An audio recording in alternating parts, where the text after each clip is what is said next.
Morning everyone, welcome to Aditi's world. কেমন আছেন সবাই? আশা করি সবাই খুব ভালো আছেন। আমরাও ভালো আছি। পুনাতে অল্প অল্প করে ঠান্ডা বাড়ছে। সকাল দিকটা তো ভীষণ কুয়াশা থাকে। এখন একটু বেলা বেড়েছে, 11টা মতন বাজছে, তাই জন্য বলতে পারেন একটু সূর্যের আলো দেখছি। তো চলে এসেছি কিচেনে। এই দুটো কি বলুন তো? আপনারা যারা জানেন তারা তো জানেন, যারা এখনও পর্যন্ত এটা দেখেননি, এটা কিন্তু কোনো ফল নয়, এটা কিন্তু এক রকমের সবজি। এটা পাঞ্জাব সাইডে হয়, আমাদের মহারাষ্ট্র এদিকেও পাওয়া যায়, পাহাড়ি জায়গাতেও পাওয়া যায়। এটা টিন্ডে টিন্ডে বলে বা টিন্ডা বলে, যে যেমন বলে। পাঞ্জাব সাইডে কিন্তু ভীষণ টিন্ডা খাওয়া হয়। এটার বাইরেটা এরকম সবুজ, মানে পেয়ারার মতন দেখতে, আর ভেতরটা কাটলে পরে পুরো লাউয়ের মতন। আমি আপনাদের কেটে দেখাবো। আজকে ভেবেছি আমি মশালা ডাল বানাবো।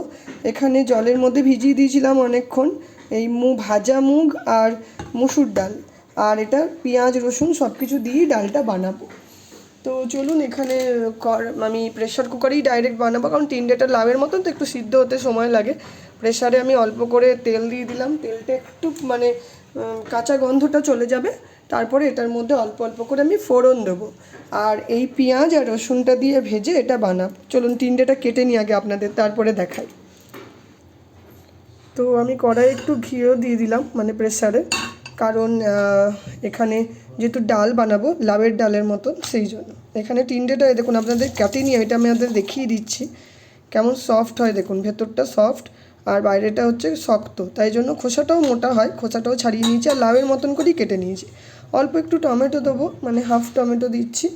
আর এখানে আমি ফোড়নে, যেহেতু ঘিটা আগে থেকেই গরম হয়ে গেছিলো, আমি বন্ধ করে দিয়েছিলাম কারণ ঘি তাড়াতাড়ি জ্বলে যায়, তো সেই জন্য আমি এখানে ফোড়নে দেবো তেজপাতা, শুকনো লঙ্কা আর একটু অল্প পরিমাণে জিরে, আর দিয়ে এই যে পেঁয়াজ আর রসুনটা আছে এটাকেও দিয়ে দেবো। এখন এটা ভাজতে লাগবো আমি। আর এটা না বেশি সময় লাগাবো না এটা করতে, কারণ এটাতে বেশিক্ষণ রাখলে পরে পেঁয়াজটা যেন পুড়ে বেরেস্তার মতন যেন না হয়ে যায়, সেটা খেয়াল রাখতে হবে। যেমন আমরা ফোড়নে পেঁয়াজ ভাজি, রসুন ভাজি, সেরকমভাবেই ভাজবো, মানে আগে ফোড়নটা দিয়ে তারপর আমি আজকে ডালটা চাপাবো। তো চলুন আস্তে আস্তে করে নিই। তো ডালটা বসিয়ে দিয়ে আমি এখানে চলে এসেছি আমাদের দুপুরের জন্য স্যালাড কাটতে। এখানে জুলিয়ান করে করে সমস্ত ভেজিটেবল কেটে নিয়েছি, টমেটো, শসা, গাজর, তারপরে পেঁয়াজ, এগুলো দিয়েছি। আর ওপর থেকে একটু লেবু চিপে দেবো, আর খাওয়ার জাস্ট আগে একটু নুন আর গোলমরিচ দেবো, কারণ নুন আর গোলমরিচটা আগে থেকে দেবো না, নুন দিলে জল কেটে বেরিয়ে যাবে, তাই জন্য খাওয়ার আগে আগে দেবো। আর এখানে তো ডালটা এখন প্রেসারে হুইসেলটা পড়বে বলে আমি ওয়েট করছি। আর শ্রমিক চলে এসেছে মিশিকে দিয়ে, তাই দুজনের জন্য অল্প একটু একটু চা বসালাম। এখন নর্মালি আগে গ্রিন টি খাওয়া হতো, এখন খুব একটা করি না, এখন টি লিফগুলো দিয়েই বানানোর চেষ্টা করি। আর এখানে আজকে নিয়ে নিয়েছি রিং রিং করে করলা কেটে নিয়েছি। এই দেখুন, করলাটা প্রথমে ক্রিস্পি করে ভাজার ইচ্ছে ছিল, কিন্তু খেতে দেরি আছে বলে ভাবলাম নরম হয়ে যাবে, ওই জন্য ভেবেছি একটু তিল ছিটিয়ে ভাজবো এটাকে, নর্মাল হলুদ লবণ দিয়ে।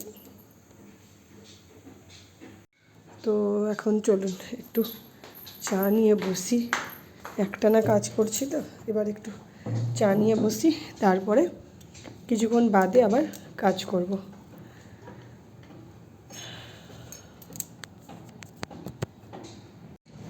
চা খেতে খেতে একটু বাইরে এসে দাঁড়ালাম, কারণ আজকে রান্নার খুব একটা চাপ নেই, টুকটাক করে হয়েই আছে।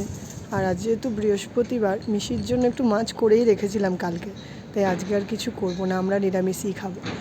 আর বাইরের আজকে দেখছেন কতটা আলো ঝলমল করছে। আর এই সাইডটা তো দেখেইছি আপনাদের, বারবারই দেখাই যে আমাদের এই পার্ক এরিয়াটাতে এই তো সময়টাই প্রচুর রোদ আসে। সকালটা যদি মনে করি যে একটু যাব, কিন্তু সকাল দিকে রোদ থাকে না, সকালটা তো তাড়াহুড়োও থাকে, দিন কেটে যায় কোনো ক্রমে। তো চলুন দেখাই আর কি কাজ বাকি আছে। তো এখানে আমার ডালটা এই যে হয়ে গেছে, একটু গরমের মধ্যেই রেখেছি, ডালটা একটু পরে ঢেলে নেবো, গলা গলাই হয়ে গেছে, অসুবিধা নেই। আর এটা একটু গরম গরম ভাজবো খাওয়ার আগে। অ্যাকচুয়ালি কাজ প্রচুর আছে। এই দেখুন, আসার সময় শ্রমিক প্রচুর সবজি আর ফল নিয়ে এসেছে, কিছু কিছু ফল রেখে দিলাম এখানে মেয়ের জন্য, কলা টলা সমস্ত এই যে ধুয়ে রেখে দিয়েছি। আর আমি না ঢেকেই রাখি, রাতের দিকটাতে বেশ ঠান্ডা পড়ে, তো এখানে ফ্রিজে তো রাখাই যায় না, আর আসার সময় আজকে এনেছে হচ্ছে এই দেখুন কী সুন্দর সুন্দর কমলা লেবু পেয়েছে, দেখেছেন? সিজনের এই কমলা লেবুটা সত্যি হলে যেন মন আনন্দে ভরে যায়। তাই মিশিকে চেষ্টা করি রোজ প্রতিদিন একটা করে জুস করে দেওয়ার, তো আজকেও করে দেবো। আর এটা এনেছে হচ্ছে আমলার মোরাব্বা বানাবে বলে। এইবার আমি চেষ্টা করব আপনাদের সাথে অবশ্যই আমলার মোরাব্বার রেসিপি শেয়ার করবার। লাস্ট দুবার বানিয়েছি কিন্তু সুযোগ করতে পারিনি বানানোর, কারণ হাফ সৌমিক বানাতে শুরু করেছে, তো আমি গিয়ে ফিনিশ করেছি, তো আমি করতে গেছি তো সৌমিক ফিনিশ করেছে, তো অ্যাকচুয়ালি ক্লিপ নেওয়ারই সুযোগ পাইনি। তো এগুলো ধুয়ে টুয়ে আমি জল ঝরিয়ে রেখে দিয়েছি। আর চলুন, এখানে একটা আলাদা করে কমলা লেবু রেখে দিয়েছি, এটা মিশিকে আজকে ছাড়িয়ে দেবো। তো এখানে এই দেখুন ডালটা সুন্দরভাবেই সিদ্ধ হয়ে গেছে, নরম নরম হয়েছে। আর এগুলো কেউ দেখে ধরতে পারবে বলুন তো যে এগুলো টিন ডাল? এগুলো দেখে পুরো লাউয়ের মতনই লাগছে, এই দেখুন দেখাই গলে গেছে পুরো একবারে। আর আর ডালটা যেহেতু রেডি হয়ে গেছে, আমি এখন জাস্ট ওপর থেকে একটু ধনেপাতা দিয়ে দিলাম। আপনারা আরও ঘন করে কেটে দিতে পারেন। আর এখন যেহেতু শীতের মরশুম, ধনেপাতা ডালের মধ্যে পড়লে আলাদাই টেস্ট। টমেটো ধনেপাতা দিয়ে তো নর্মাল মুসুরির ডাল তো আমরা ছোটো থেকে সবাই খেয়ে বড় হয়েছি, তা আশা করি সবার ভালো লাগবে। আমি একটু আগে বললাম না যে করলাটা খাওয়ার আগে গরম গরম ভাজবো, তো আজকে দেখলাম বেসন দিয়ে ক্রিস্পি করলা করবার টাইম হয়নি, একটু দেরি হয়ে যাচ্ছে, তার জন্য আজকে একটু অন্যভাবে বানানোর চেষ্টা করছি। আপনারা কি এইভাবে খেয়েছেন? এটাকে জাস্ট নুন আর হলুদ দিয়ে পরিমাণ মতন তেলে একটু ভাজা ভাজা করতে দিয়েছি। যখন অনেকটা প্রায় 60% মতন ভাজা হয়ে আসবে, তারপর ওপর থেকে এইভাবে গোল গোল করে পেঁয়াজ কেটে দিয়ে দেবো রিং রিং করে। যেভাবেই কাটতে পারেন, আমরা যদি রিং রিং না পান, আমার কাছে ছোটো কলির পেঁয়াজ ছিল বলে আমি ওটা দিয়ে করছি। এবার যখন 50% হয়ে যাবে বা 60%, তখন এইটা বেশ নরমও হবে, একটু গোল্ডেন ইয়েলো কালার আসবে করলাটা, তখন তার মধ্যে দিয়ে দেবো এই পেঁয়াজটা তো নরম হতে সময় লাগে না। পেঁয়াজটা হয়ে গেলে পারে তারপরেই আমি এর মধ্যে দেব সাদা তিল। এই যে আপনারা দেখতে পাচ্ছেন, এটা রোস্টেড সাদা তিল আছে, প্লেন কাঁচা তিলও আপনারা দিতে পারেন। তিল ওপর থেকে ছিটিয়ে দেবেন। আর এই ঠান্ডার দিন আসছে, এখন তিল ভালো করে খাবেন। তিল খাওয়া খুব ভালো, তিল প্রত্যেকটা মানুষের শরীরের জন্য উপকারী। তিল পোস্ত বেটেও অনেক কিছু রান্না করা যায়, আপনারা অনেকেই জানেন। তিল পোস্ত বেটে যদি ঝিঙে রান্না করা যায়, সেটা খেতেও ভালো লাগে। বিভিন্ন রান্নায় আজকাল মানুষ, পোস্তর দাম যেহেতু অত্যধিক, মানুষ তিলও ইউজ করেন। তিল ভীষণ উপকারী। আমার মাদের তো আমি দেখেছি তিলের বড়া, মানে যেমন পোস্তর বড়া করে, তিলের বড়া করেও খেতে দেখেছি। তো আপনারা কে কে এইভাবে রান্না করেন আমাকে জানাবেন। আর যদি কেউ না করে থাকেন, তাহলে বলবো একবার এইভাবে করলা ভেজে খেয়ে দেখুন, খুব ভালো লাগবে। তো বাজার থেকে পেঁয়াজ এনেছিল, পেঁয়াজ গোছাতে গোছাতে পুরনো পেঁয়াজের ঝুড়িতে দেখলাম এগুলোতে কল বেরিয়ে গেছে। তো ঠিক করেছি যে এগুলো লাগিয়ে দেবো। তো এখানে মোটামুটি রান্নাটা বসিয়ে দিয়েছি।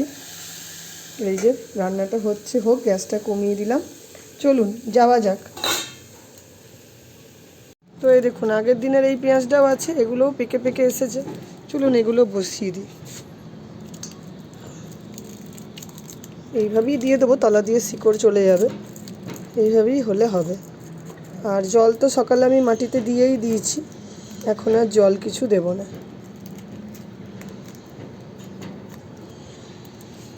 আর এগুলো তো করলার বীজ রেখেছিলাম, এগুলো সৌমিক নিজের ইচ্ছে মতো যবে পারবে সময় সেদিনকে এটা লাগাবে। তো একটু ব্যালকনিতে দাঁড়াতে এলাম এই কাজগুলো সেরে নিয়ে। আর আজকে না এই ছোটো গাছটাতেও এই দেখুন কত সুন্দর সুন্দর ফুল এসেছে, দেখতে পাচ্ছেন? গাছটা সুন্দর হয়েছে। কতদিন ঠিক থাকবে জানি না, কারণ এখন তো ঠান্ডা গরম মিলিয়ে ওয়েদার আছে, আশা করি ঠিকই থাকার কথা। খুব কনকনে ঠান্ডাটা পড়ার আগে গাছের ফুলগুলো সব ফুটে গেলে ভালো, তারপর যা হয় হবে। তো চলুন আজকের মতন আমি ব্লগটা এখানেই এন্ড করব, কারণ আমার মেয়ে আসার সময় হয়ে গেছে, ওকে সৌমিক আনতে যাবে বলে রেডিও হচ্ছে। রান্নাটাও মোটামুটি কমপ্লিট। তো আবার কাল কথা হবে। আপনারা ভালো থাকুন, সুস্থ থাকুন, এই কামনা করে আজকের ব্লগটা শেষ করি। বাই।